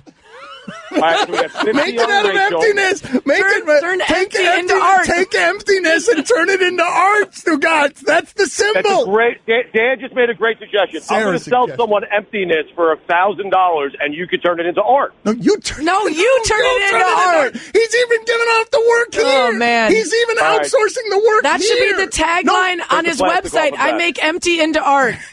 I'm going to get both of you art. Okay, I am going to draw Art right now for you. Okay, so both of you will get it. How much are we? How much? Shouldn't be too tough, right? Because he did it the first time. You got 2 minutes. That speaks everything because this is a one-of-a-kind art. But if You're right, but that's the original. So how much for the original? We're cheapening his work. I really just want to see him attempt to redraw Art since everyone knows he didn't do that. Yes, that was someone else's work. $540. $550. We got to wrap this up. We got 2 minutes. How much? $555. $560. Oh, for the love of God. $575. $6. Oh my God! Is this these people's college funds? What's happening? What is happening here? $600. $620. $620. $620. Go with one. $620. Go inside. $620. Everyone signs it. Everyone signs it. So $620. Did you just promise your autograph, Dan? I'm not signing anything. I'll take the Watt for $100. All right, so I'll take the circle one. all right, so the JJ Watch is sold for $100. Yeah. All right, close it up, Stugotz. We'll figure out. We'll do the math when you get back up here. We'll figure out what you sold when you get back up here in a little while. Close I this sold out. everything. I made a killing. Yeah. Wait, All right. did you sell the circles yet? No. Or what do you call those triangle circles? Yes. I'll give you 20 for that. Oh, we just got another $20 for some circles. What are some triangle 25, circles? 25, 30. Oh, 40. a bidding war on the circles now. If he doesn't come up here with wads of cash, I feel like he's going to close up shop. But he's going to come up here with wads of cash. Stu, you better collect. I was going to say, do you take credit card, or are we expecting these people to have $600 cash? 20 right here. Boom. Yours. Okay. 40 for the circles. This is 50 unbelievable. for the circles. Oh, 50 for Rachel. Yes. Oh, my daughter for $50. Woo! Oh, yeah. I want the wad, but I need a small. Wait a minute. The real Rachel. You get the real Rachel. You get my real daughter. Oh, boy. Okay, things got weird. Here. I mean, honestly. All right. What is going on? Stinks down here. It's Art Basel, not Fart Basel. It stinks down here? Did he accuse one of his customers of being gassy? Yeah. And then he said it's not Fart Basel. Yeah. All right, Phlegmbrandt. Good talking to you. We'll count up your money when you get back up here. With the Citi Double Cash Card, you get 1% cash back when you buy and 1% as you pay. That's like the joy of discovering the last donut. Ooh. And it has your name on it, literally, in chocolate sprinkly things. No way. Double the love with the Citi Double Cash Card. Apply now at Citi.com/doublecash. Dan Batard. Look at him. Just, what are you doing? You're leaning back in your chair, rubbing your belly. Yeah. I mean, as Dan pointed out, I was left to my own devices all weekend, man. It was awful. I mean, it was just terrible. Some of the things that I was consuming. Stugotz. I baked cookies at like 11:30 one night. Little Haagen-Dazs vanilla ice cream. Whew. That was after 18 chicken wings. And I washed it down with some Toll House cookies and some milk. Aren't you leaving some consumed stuff out? How do you get to the point that you're eating this much? This is the Dan le Batard Show with the Stugotz on ESPN Radio. I am looking forward to a report here because I was told that there were just $100 bills being thrown around on the street, that people were reaching in and grabbing cash. So we'll get an update from Phlegmbrandt in a second. Chris Sims back with us. Bleacher Report, you remember him from his NFL days, and he's got some rankings of NFL quarterbacks, and we've got 71 of them. We got a bonus. He said Blake Bortles was the 70th ranked quarterback in the league, and so we asked him who's 71. Cody Kessler is what he said. 69 is Austin Davis. 68 is T.J. Yates. 67 Cardale Jones. 66 Brandon Whedon. Are you ready? Have we yet established whether he actually had a list or you forced him into Not acknowledging? Not important. Please don't let anyone see behind the curtain, Sarah. Thank you. And now, time. Are you excited for number 65? Are you excited for I number am thrilled. All right, let's do this. Thank you, Chris, for being on with us. The 65th best quarterback in the NFL, according to Chris Sims, is? C.J. Batard. Yeah! All right. So C.J. Batard. All right. Thank you, Chris. We appreciate it. All right, I'll see you later. I had a better story I thought of, but I'll save it for the next 64 days. Plenty of time for that. Yes, plenty of time. Thank you, Chris. We'll talk to you on Monday. I can't wait for the top 10. All right, be good, guys and gals. Have a good day. When Mitchell Trubisky's in the top 10. Yeah, this is going to be fun to see who gets left out. We're going to go and He's going to forget one. Yeah, of course. Have to tack him on at 72. Right, because he just started the list, and now he's going back from 70. He's going to get to number 1. It's going to be like, oh, I forgot Tom Brady. Or he's going to get to number 15 and realize there's no quarterbacks left. Right. He's making this up as he goes along. So we'll see where we end up at the end of this and if it makes sense. But let's check back in with Phlegmbrandt. Where is he? What is going on with him? He's walking upstairs right now. He's supposed to be, anyways. He was supposed to be here for the start of the segment, but once people start bringing out $100 bills, you got to stay for pictures. Yeah, he's probably not leaving. All right, are we on ESPN News now? We moved. Yes, we moved to ESPN News. People are wondering. Yes, we went from ESPNU to ESPN News. He's back. Phlegmbrandt is back, and he's counting on. He's got hundreds. How much? What is the total amount of money? Show me your money. I believe that there were more hundreds than this before he got up here because he knows we're going to take it all and give it to Jimmy B. I'm guessing there are more hundreds. He knows that we're not allowed to do what we just did. Check his back pocket. Check under his beret. That's right. So how much money did you raise? What were the highlights? You are sweating profusely. It's hot out there. Wow, you are warm. You are making the country so jealous right now. It's 75 degrees out there. Yeah, it's hot. All right, so I got 100, 200, 300, 400, 500, 600, 700, 750, 790, $810. So you failed. You failed. Yeah, whatever. Your goal was it 1,000 or 1,200? Yeah, maybe I failed, but look at all these hundies. C notes. Explain to me what happened back there. These guys just had $100 in cash. Was there any buyer's remorse down there? If you don't know what we're doing, Stugotz went into the street, 10th and Ocean. We're in the middle of Art Basel. He sold some crappy art that Billy made that he was pretending was his own. And the J.J. Watt was fantastic. Oh, yeah. That was his own. It was a zero a sack. I'm glad that was the sack you chose to draw. I was concerned at first when you started drawing. Was it between two J's? No. It was a 0 No, and a sack. It was just a 0 Right, next to a it might sack. be between two J's. Well, I did put some things around it, and you could interpret those as J's if you'd like. I mean, that's totally up to you, however you want to interpret it, or 9s, or whatever you want.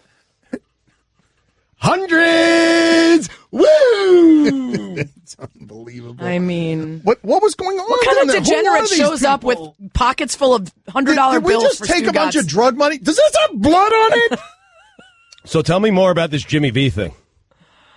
Yeah, we got to give all this money to Jimmy V. Yeah. We can't be out on a street corner just making money for you. Oh, okay. We're going to start showing up on Saturdays, and he's going to be down there with a stupid easel thinking he's going to make hundreds, and then realize that there's no cameras around and no one wants to talk to him. The guy, so you asked about buyer's remorse, and I'm telling you that the guy who paid $620 for art, without question, he is having buyer's remorse. I mean, I can see it written all over his face. How could you not? Whoever that guy is, if you're listening now, I want photos of art in your home. Is it on the mantle? Is it above your bed? Where are you putting your likely the most expensive piece of art in your home? For those of you who don't know, it was just a devil wearing a varsity jacket that had a bee on it, and that was called art. Don't forget the coach's headsets. The coach's headsets. And he was carrying a football. Yep. Doesn't mean it's who you think it is, though. Guillermo seems. Wait a minute. Guillermo seems like he's just left a war zone. You seem really rattled. Are you okay? What happened? I cannot believe what just went on down there. Like we had people outbidding each other, hundreds of dollars. All these supplies, all the art, all the canvas, $53 for everything. For everything. I am telling you. Be careful what information you give out here, okay? I am telling you how we created more than one art. Now, I did sign it, Van Gogh's, and I did put 1 of 1 on there, but had we made like 6 of 6, I'm telling you, we would have cleaned house today. I mean, I had people texting me say they'd give me $5,000 for art. Oh, no, if we had sold that on the internet, that would have sold an enormous amount of money from people who didn't want to just come out here on this corner and fight these drug dealers for their blood money. We could legitimately make replica posters of it and sell them for like $20, and I think a bunch of people would buy them. Yep. I would have Lebo do it. That would make it genuine art, but I guess we now have to call Stugotz a genuine artist. What I was going to say was I think Guillermo's shell-shocked face and his reaction is that his belief in art has died. He just witnessed what art is, and it's a scam. Just a scam. Yes, thank you. He proved his point. As a societal experiment, the whole idea was Stugotz was going to prove the point that all of art is a scam. You can make money by just putting anything on a canvas, and he just proved it. Your brother is a world-famous artist, Lebo. His work is on the side of cruise ships. It probably took him several years to sell a piece for what Stugotz just you know did. what's actually funny about that? You tell that story. That's a funny story that you say that. I remember, and this is funny, I remember picking up my brother after a week's worth of work. You guys are actually going to like this story, okay? LeboArt.com is where you go. My brother is. He's a very successful artist. All his stuff goes for $20,000. Yep. I remember leaving a sub shop with him that he had spent an entire week doing a mural for, all over the wall, 16-hour days. And he left there thinking it was all the money in the world. They'd given him $750 for a week of work. And he was so happy. And I said to him at the time, Dave, if you watch that, you're going to laugh about this one day. And look who's laughing now. Stugotz all the way to the bank. 0 minutes of work. Can we literally someone else did it? Can we turn Stugotz into a full-fledged international phenomenon? Who's that famous artist? Is it Belky? What's it? Banksy? Banksy. Damn it. That's a fun. Belky. Yeah. Damn it. Belky. From Perfect Strangers? Perfect Strangers? Belky. I mean, what? Belky's Naray from Deco Drive here locally? Local news anchor? The Belk Bowl? Banksy. Yeah. Banksy, who does this. Nobody knows who Banksy is, or is Banksy now known? Do we know who Banksy actually is? If you search hard enough, there's convincing internet He's reports. actually gone on the street and done exactly what Stugotz did in Paris to prove that you can be Banksy and have incredible works of art, but if nobody knows the name attached to it, they won't buy it. So maybe this is what we do. Can we create a genuine artistic phenomenon out of Stugotz and his work that he's not doing, that Guillermo's doing for $53? Did I miss Chris Sims's number 66 or 65? You did. Oh. Yes, you did. Oh, I missed the Sims segment? Yes, you did miss it. Number 65. Listen, I'll pay you $800 if you tell me who number 65 is. Right now. We have 5 seconds left. Do you remember C.J. Beathard? Is that who picked it? I don't really care. Too high. Man, your headphones are so loud. I know. I'm hot, man. Demand wants more money. Sweating. Made some good money today, man. Did some good work. And the people are happy, and that's all that matters. Dan Batard. Do you refer to the yellow sauce at a hibachi restaurant as yum yum sauce? 57% of the audience said no. Stugotz. Do you go ginger yum yum, yum yum yum yum yum yum yum yum, or yum yum yum yum yum yum yum yum? 38% of the audience said yum yum yum yum yum yum. So they get 3 yum yum sauces. They ditch the ginger, get 2 yum yums with an additional yum yum. Second place was ginger yum yum. That Chris said earlier, no one goes ginger. 18% of the audience goes ginger. And 18% of the audience also goes yum yum yum yum.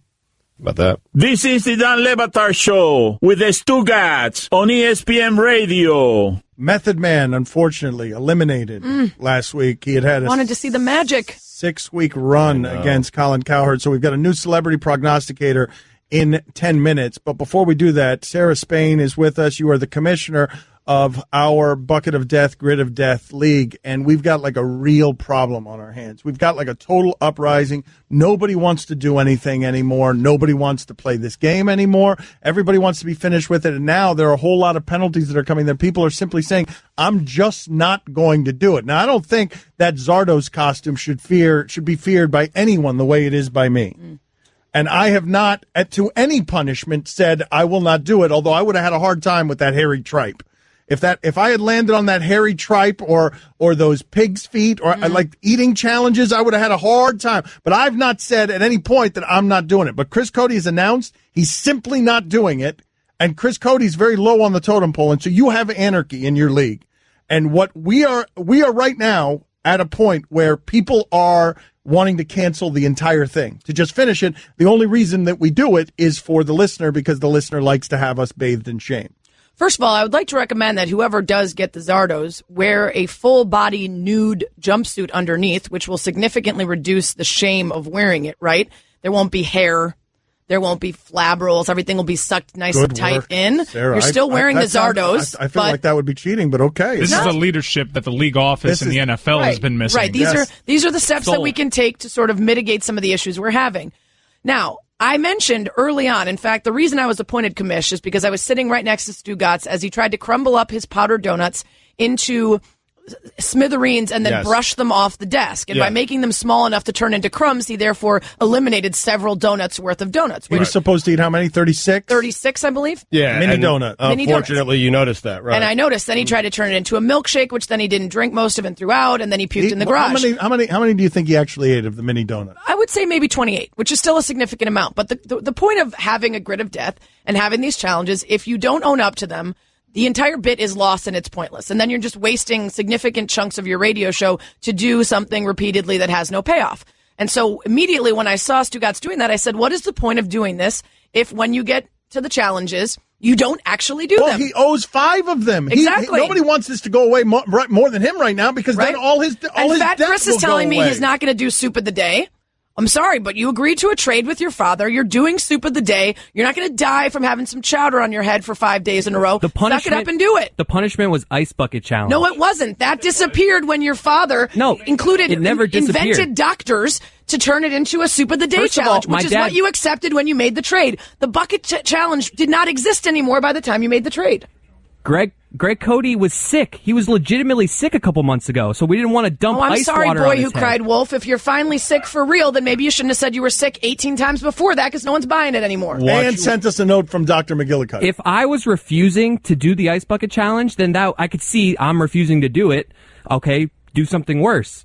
I'm willing to do the Ice Bucket Challenge. There's been trades before for punishments. That's allowed. Anymore. You might want to just manage the tone just a little bit. I'm just saying it's a possible Are you fine. threatening her the commish doesn't get fines for tone. The commish's tone is her entire being. I think that's a fine for Well, you. I got plenty of money today. Wait a minute. You can't reach into the Jimmy V bucket to pay your fines? Well, then I have no money. All right, let's do the Bucket of Death. Let's do it. Where is it? Whoa, Let's go. we're doing it? Yes, we got to do it. It can't just disappear. Even if we stop doing it, I assume that we would all have to, whatever debts we had, we would have to pay up, even if we stopped doing it. Of course. Right. That doesn't mean anything to you. You don't. I was looking forward to not doing it anymore, but that's fine. Let's keep it moving. There's going to have to be a lightning round in the first ever bucket pool without gloves because we need to fit all this in because we got a celebrity prognosticator next segment, a rapid fire bucket of death. Let's go. Chris, what do you got? Let's go. Nervous, man. Get out the list of the teams that are playing. I got it. The Redskins. All right, so you've got who's Washington? They're playing the Chargers at Los Angeles. I'll put it back. All right. This second pick is final. The second pick is final for Chris Cody. This is a suicide Any pool. team. Oh, nice. great pull. Nice. All right. You'll have to figure out that team team later. If you don't know what we're doing, this is a suicide pool. There's a bucket of death. There's a Grim Reaper. And basically any helmet that we pick is our corresponding team for that week. And if it loses, we've got to do some sort of shameful indignity. Go ahead, Billy. Nervous. No time to rummage. Oh, my. Alabama. Oh, so you get Alabama Clemson. You have to Putting it back. You're putting it back. Alabama's okay. been pulled twice, and both times it's been put back. Pick any QB to go over helmet. 350 That yards. is the dumbest helmet. Right. You should have known that. You should any QB to go. Oh, you it got is the Brady dumbest against helmet. the Dolphins, no, it's man. infuriating. No, but they'll win 23-3, and he'll throw for 280 yards. It's just infuriating. This whole damn bucket. Go ahead, Roy. The Dolphins. They're an 11.5-point dog at home against the Patriots. Save and draw again. Oh, wow. Safe. No what, He's totally safe no matter what. Hugs. Congratulations. Roy is totally safe. Oh, a hug from the Reaper. Wow, the Reaper with some rare Now, he can friendliness. save anybody with the save helmet because he doesn't use it on himself because he got the buy. Reaper, I have the golden helmet of life. This is my second week, so you can go into that studio. I don't Roy, I have just to want you draw. to remember who gave you the golden baby of life. Roy, remember who's the only one that visited you in the hospital? Roy, remember who has $900 in their pocket right now? Roy, remember That's the V Foundation that has $900 in his pocket. Who's the boss? Tony Danza? Good one, Dan. Tony Danza. I like to rummage in the bucket for a minute here. Rummage a little quickly. Rummaging. Hold on, I got a helmet in my hand. It is silver. It says the Harlem Globetrotters. That's a big pull. Everybody's getting good stuff. I'm going to end up with the Zardos. I feel like it's I'm going going to end up with the Zardos, so this is a dark helmet. Oh, it's the Lebo helmet. Oh, so we have to call your brother, and he has to pick any sports team, and you're married to that team. That team must not lose. All right, I'll do that, and I'll quickly text my brother. Wow. Time You're texting your brother to pick a winner. I want you guys to watch my phone. You watch my hand on my phone before you call my brother. I call shamokery. I volunteered. Confiscate the phone. I self-reported. Sarah's pick. Wow. Can she get the golden helmet of life? No, she can get the Hugs helmet, Why though. can't she get the golden helmet of Because life? I'm locked in, man. Whoa. Why can't she have the golden helmet of life is mine. You pick again. No, you can get the golden helmet. God. Guys. Oh, the commissioner abusing the power. Guys, you could get the golden helmet of life if I pulled it this week, but I pulled it last week. The You rules can't from swap this without a guy helmet. every week. I'm not making that up. you See, this is why I wanted the whole thing to stop. Okay, so what happens now? I choose who I swap and I pick again and they get Time that? out. Order. Yes. Sarah, this is your league. If you Okay, want the then- golden helmet, it's yours. But you can also I'm going to get swap hugs. with Roy. Right. This is not her league. She's Hold just on a unfortunate. second. Hold on a second. Everybody slow down a second. What team did you pick? What team did Chris pick? Patriots. All right, so you've got the Patriots. I mean, it's Roy. Roy has hugs. Here's my thing, though. Technically, it's as if you chose the golden helmet of life this week because it lasts 3 weeks. So your Jesus, this is what I wanted to avoid. No, that's not how it works. All right, if hug I pulled somebody. it this week, you could take This is why we want this to end because of this. Look at Mike Ryan. This is Look at basically Mike Mike Ryan is Jerry Jones Look right at now, him. and I'm Goodell. Look at him. Mike Ryan is trying to say that his potential of the ownership in this is more important than the commissioner. I In the motion that end- we end the league. Guillermo, I motion that we put it on the poll at Levitard Show. Should Sarah Spain be allowed to swap for Mike Ryan's golden She helmet hasn't of drawn life? another helmet, and no, she can't because that's not the rule. You can't just change the rules You 2.5 make up years the into rules. this. You make up sorry, the Jerry rules. Jones. The compensation That has been- committee is the people, Guys, and they this will has vote. This has been a rule since day one. She needs to draw another helmet anyway. Draw another helmet first. Sarah. Has it been a with Mike rule? on this. If it's I'm been a with rule Mike. since day This one is and you're not absurd. making it up, This is then I will absurd. switch with Roy. If We've it's a been- rule, I'm nothing if not fair. We've been doing this for 2.5 years. Let her draw the helmet first. Okay, I'm switching with Roy. And then we'll figure it out. I already hugged Mike, so that's official. Why you see now. You have experienced for yourself. No, but it's not just anarchy on air. This will continue off air. Yes. Mike Ryan will throw a temper tantrum. He'll be yelling at everybody. Mike Ryan is Jerry Jones. It took him out of the show for 45 minutes last week because he was just screaming at everybody. I know. Aggressive. I know. Okay, so whoever I end up swapping with, this is what you're getting. It could be good. The Texans. It is Tom Savage. It is the worst. So either Hugs or the Harlem Globetrotters or the Lebo helmet or whatever it is that you want. Or the 350 helmet. Or the any quarterback. You can take anything that you want here. Sarah, what do you want to trade? Ooh, the Texans is terrible. You can have the Harlem Globetrotters. You can have Hugs. You can have the Patriots. You can have the Lebo helmet. You can have the Golden Helmet of Life if you decide that the commissioner is going to overrule Mike Ryan, overbearing rulemaker. Or you can have Guillermo's any quarterback throws for over 350 yards. Guillermo is looking at you longingly. What is your selection? I don't really want to hug all of you.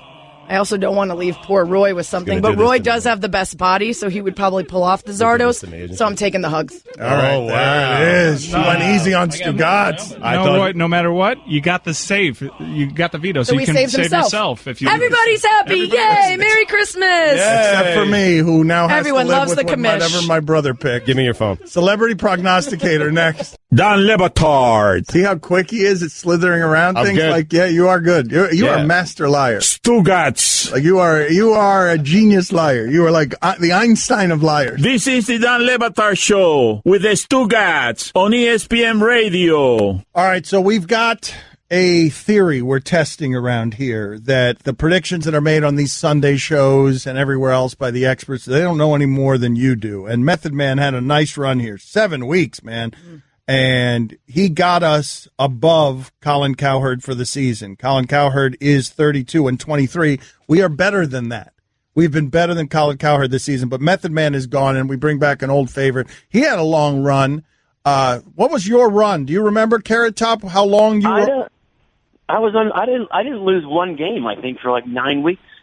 That's not accurate at all. You were 45-0 over 9 weeks. That's excessive. Yeah, but you were with us for a long time, and we basically at the end of it were like 20-19. Right. It wasn't great. Whatever it was great. I was surprised. It wasn't great. More than surprised, shocked that you never called me back to do it again, since I was so good. But whatever. But you're here now. But now you're here. You dropped me like Matt Lauer on a Monday. I was doing great. And it's because you lost, Carrot Top. Nobody ran you out of here. Yes, it's because okay. Yes. You're right. Those are the rules, guys. But the last time you were on with us, you had a Mike Tyson story for us, and for some reason we couldn't get to it. So we can get to it now if you want. What was the Mike Tyson story? What was the Mike Tyson story? Well, I met a few times, and one time, of course, I was walking with a buddy, and my friend says, "Dude, do you think that's Mike Tyson?" And I'm like, "He's got a tattoo in the front of his face. I'm pretty sure that's probably Mike Tyson." Like, that's idiotic. In fact, what do you want your tattoo? Put it somewhere subtle and no one will see it. Put it right in the front of my face. Yeah. He's pretty much screwing the line up as well as me. But so I had done this joke on the Tonight Show and all these other different shows back in the day after he bit Evander Holyfield's ear, and so I was at one of these big award shows and they sat me right next to Dennis Hopper. God bless him, he was alive. I sat right next to him. I was like, holy moly, I was just having fun, tell him sorry. You had to do all the seats. You had to sit next to me, and we're having fun. And he says, oh, you know Mike Tyson, don't you? And I said, well, I know who he is. Well, he's right behind you. Hold on, and he's Mike, and he waves over at him. And I thought, oh, God, because the joke that I was doing, it was like a rubber, like a boxing headgear that had these big rubber ears on the side of it so his opponents would have something to chew on, some stupid thing. But it was really, really funny looking. And so it was on all the TV shows and everywhere. And so I look back and I can see his face kind of look at me, and he looks at me, and he comes right up to me. I mean, like nose to nose. And he said, you think that's funny, the thing you put the ears in the thing? And I was like, no, I don't think it's funny. And he's like, you think it hurt people's feelings with that? And I said, no, I swear to God, Mike, it's my job. I'm just having fun. And I swear to God, he was going to kill me. And he kind of looked at me like he was going to kill me. He was snarling, and then he gave me like a love tap on my left shoulder, which is still swollen. It was like 12 years ago. And it was unbelievable. And then I'm just kidding, man. Yeah, you kidding me, man? And I'm like, oh God. So now we've become. You were legitimately scared, though, right? Lovers. That's good. That's nice. Wow. That's a nice plot twist at the end there. That's nice. A sloppy kisser, but a nice guy. Really. Okay, nice guy. Thank you. Gentle lover. Let's go ahead and do Celebrity Prognosticator. That's legitimate fear, though, right? You were legitimate fear swept over you, as Tyson. No, legitimate fear. And he was good. He was going to kill me. He was acting. He was up for it. How many times a day you think he does that to someone? Mike Tyson. I mean, he can do it whenever he wants, and he should do it often. Yeah. Every time someone asks him to pay for something. Right. But Dan, we were sitting at a bar one time after the incident. We had fun together, and all these kids were going by heckling him, like, "Hey, what happened, champ?" And I'm like, "Oh my gosh!" I walked up to this kid. I said, "Dude, he could literally kill you. Yeah, why are you heckling the champ?" Right. And then I love that kid said, "Wow, I just got lectured by Carrot Top." Mm-hmm. That's not what I was expecting when I heckled. But then Carrot Top took off his shirt and he was like, "If he doesn't do it, I'll take care of you." Right. Have you seen what's under here? That's right. Ripped Carrot Top was bringing the thunder too. Let's go ahead and do this. Oh my God! With Carrot Top here, let's do it. Wait, first, is he high? And now it is time for Celebrity Prognosticator. Let's win some money.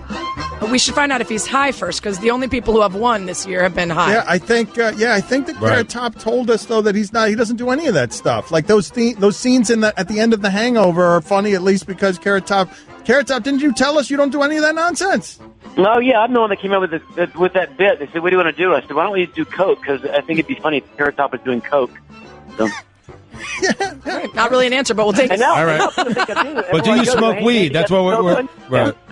Weed. Yeah, we were doing coke in the movie, but are you movie coke? Are you a weed smoker though? No, not a weed smoker. No. So Seahawks at Jags minus 2.5. Who you got? But the marijuana's legal in Vegas now, where I live. So you can get it pretty much anywhere. Jags, Carrot Top. Seahawks at Jags. Seattle at Jags. All right, there's going to be a lot of gum chewing on this. Come on, that was a great joke. Seahawks at Jags minus 2.5. Who you got? I'm gonna, I'm gonna probably go with the Jags. I think that there's a lot of gum going to go through Pete Carroll's mouth that day. Yes, but, I'm gonna go with the Jags. A lot of gum. Vikings and Panthers. Panthers plus 2.5. Who you got? I'm going to go with the Vikings on that one.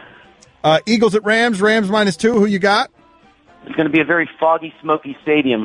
Let's see. I really like the way Goff's playing. I'm going to take the Rams on that one, but the Eagles are they're not clicking right now. They're kind of lost their step. Okay, they just lost last week. There was no steps. Yeah, I know. Yeah. That's fine. Jets and Broncos.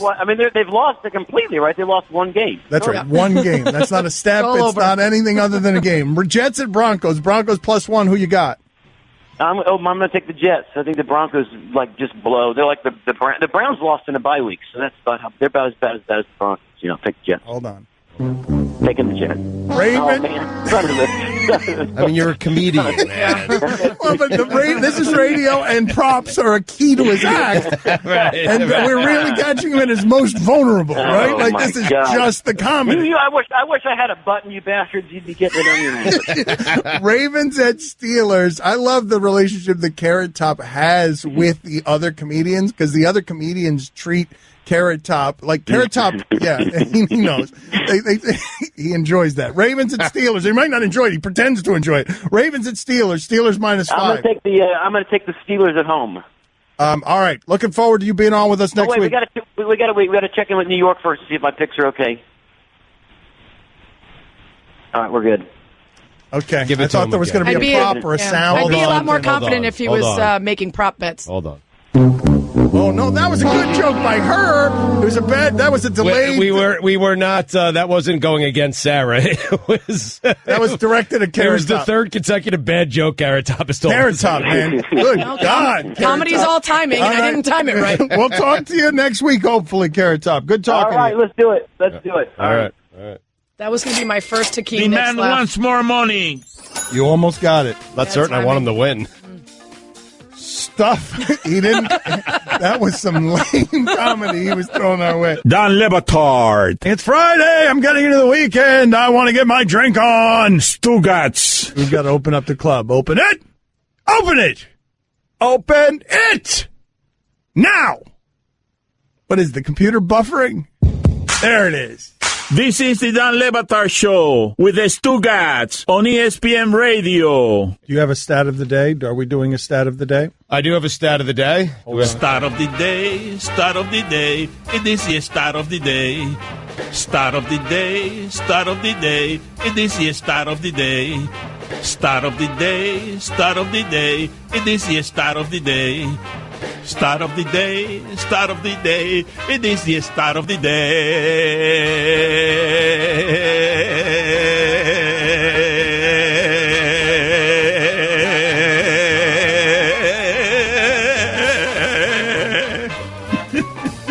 And we're out of time. NFL Stat of the Day is brought to you by KFC. Get your family the gift of a $20 fill-up from KFC. You put it on the table instead of under the tree, but they'll still love it. KFC, it's finger-licking good. Matt Ryan is 2-0 this season in games he throws 3+ interceptions. All other quarterbacks are a combined 0-20 this season when they throw 3+ interceptions in a game. He was terrible last night. He really didn't deserve to have his season ended last night. Or was he great? I know a lot of people. I know a lot of people may look at a 1-year sample. That's fluky. He's actually 4-5 all time in those games. When you look at every other quarterback in recorded history, they're nowhere near him in terms of winning percentage and avoiding that. Weird. Strategery. Let's go ahead and open up the club for the weekend. Send you into the weekend. Guillermo realizes that he blew it. He should have taken Alabama. He wouldn't have had his fate decided for 3 weeks, and he would have had, Alabama. Anyways, let's go ahead and do it. Oof. Yeah, that hurts. Oof. 3 weeks. He could have gotten out of the Zardos we're all trying to avoid. Hurts me. It didn't even happen to me. I feel like Billy could pull off Zardos. String bean. It looks like a pole vault uniform. Slightly. Former high school pole vaulter. I mean, there were no gloves, so none of this really counted anyway. Oh, God. Go ahead. The first sound that we're allowing into the club from the week is? I've probably eaten more bologna than anybody else in the world, though. I would say that. Who's my age? That's Doug Marone. All right, so the club's not exactly hopping to a start. Let's see. We fought our ass off for him, and for him to come out and say that just shows you how much of a coward he is. What coach are you talking about? Rex Ryan. Geno Smith. I love that he wasn't exactly. They didn't exactly twist his arm on the follow-up. What's the coach? Rex Ryan. Who's the coward? Rex Ryan. Who else is in the club? Eli Manning, one of the great gentlemen warriors. Yes. Steve Young. This club stinks so far. Like just the people in it right now. You got Marone and his Bologna. It almost sounds like worthless coach montage. Right. Who else is in the club? We don't huddle anymore in our society. Coaches. We don't huddle. That's the problem with it. Be quite honest. NCAA coaches convention is what this is. Who else is in the club? Les Miles with us now. Did you just say sausage before your own voice? Sausage. More sausage. Club gets even lamer as I call Lane Kiffin. What did I call him? Les Miles with us now. Oops. Wow. Yeah. I was with him on the line. That's a fine. Yeah, thank you. You already fined me for it yesterday. I can't be fined for it now. Who else is in the club? You know what song he's singing? What song? Thank you, thank you, thank you, thank you. That is not a real song. That is not a real song. Never lost. Undefeated, never lost. Except now all I'm doing is losing. Yeah. Who else is in the club? Who's that? Tell him, Billy. Apilador. Thank you, Guillermo. Apilador. Who else is in the club? All you little birds better lock up. Oh, no. Because there's a foul owl on the prowl. Cody's favorite song. Awful. Who else is in the club? That is not a real song. That's what song he's singing.